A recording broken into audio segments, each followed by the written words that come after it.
O yra, jeigu galima apskritai taip skirstyti, nežinau, ar svarbiausia dalis, pavyzdžiui, versle pardavimai yra gauti klientą pagrindinė ir esmė? Samda.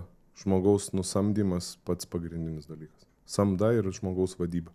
O paskui jau yra pardavimai. Amatininkas gerai pardavinėja ir turi pardavinėti, jeigu jisai nori išgyventi, ar ne? Ten turi laiku ir vietoje su tos kavos vežimu atsistoti, ar ten, o tave, ką tu tarai, nekilnojamą turtą, ar ne? Tai tu turi, žinoti. Tai tu reiškia kažkiek tai jau mokėsi deleguoti tai, ką tu darei ir mokėsi kontroliuoti. Bent jau tu padarysi to-do listą, kad žiūrėk, dabar ryte sufotkinai, vakare sukėliai, būtinai 7:24 atsiliepia, jau liktai pardavimai veikia. Bet problema, man atrodo, yra samdoj. Mes nemokam teisingai atsirinkti žmonių.